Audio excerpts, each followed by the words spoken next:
In 1995, an article was published about a little 3-year-old named Laura who was diagnosed with leukemia. While undergoing 2 years of intensive chemotherapy, there was one thing Laura always brought to the hospital: her security blanket. A woman named MaryLou's read the article and decided to provide homemade security blankets to a nearby children's cancer center. Thus, Project Linus was born.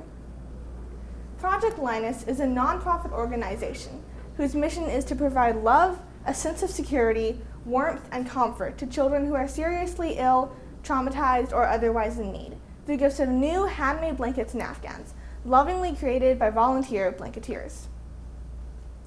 Why do they do this? When I asked the leader of the Dallas and Denton group, Maria, why these children need security blankets, she said that there's something about holding a blanket in a time of crisis that is very comforting. And to quote the great philosopher, Linus from Charlie Brown, "Listen, Charlie Brown, that old blanket soaks up all of my fears and frustrations." You see, it takes children a while to recover from trauma, which is why they need security blankets. Louise Misko, one of the local coordinators, says, "We have learned about the power of the blanket. It takes the focus off the bad things that are happening. It's almost a little bit of magic." So who are the blanket makers? The blanketeers, as they are called, range from the elderly to kids my age, and even younger. This blanket, for example, was made by a 6-year-old. Flower Mound high schoolers once donated over 100 blankets.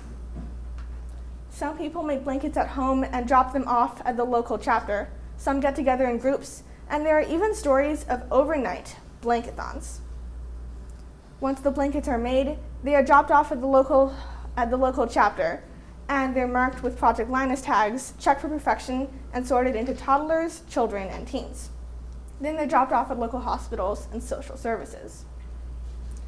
Some people wonder why the blankets are handmade. Louise Misko said, "Purchased blankets are nice, but handmade blankets are from the heart." The nurses say, "We love your blankets. We hand children a blanket, and we get a big smile from them. Sometimes, it's the only time we get a smile from them." Let's take, for example, this blanket. It was made by a 6-year-old for his baby brother, and because of that, it has a much bigger meaning to both of them. And I think just knowing that someone made something for you in particular just gives you a warm and fuzzy feeling inside, just like a blanket.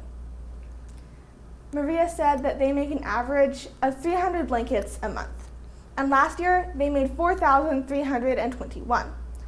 But despite this, they have been 100 blankets short for the last 2 months, and the rate this year is already much slower than last year. That's why we need your help. If you want to make blankets, you can quilt, crochet, knit, or even do the no-sew technique, like this blanket.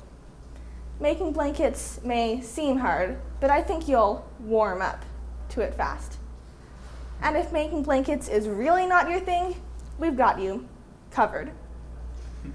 You can make monetary donations or give them fabric, specifically fleece and batting, yarn, or your time, but Maria said the thing she wants most is actually Joann's fabric gift cards. To find out more about Project Linus, you can go to their website, which is shockingly called projectlinus.org. Once you get there, go to the Find Chapters part and click on Texas. You can get the information for the Dallas and Denton chapters there. I'd like to end with a quote from a friend's mom, who adopted 2 babies who both received Project Linus blankets. "Both of our babies benefited from this awesome program before they were adopted. Having a blanket seems like such a simple thing, but it makes a big impact. We still have and cherish these little blankets that some sweet person took the time to make for our babies. If you are at all inclined to help out, go for it. You won't regret it."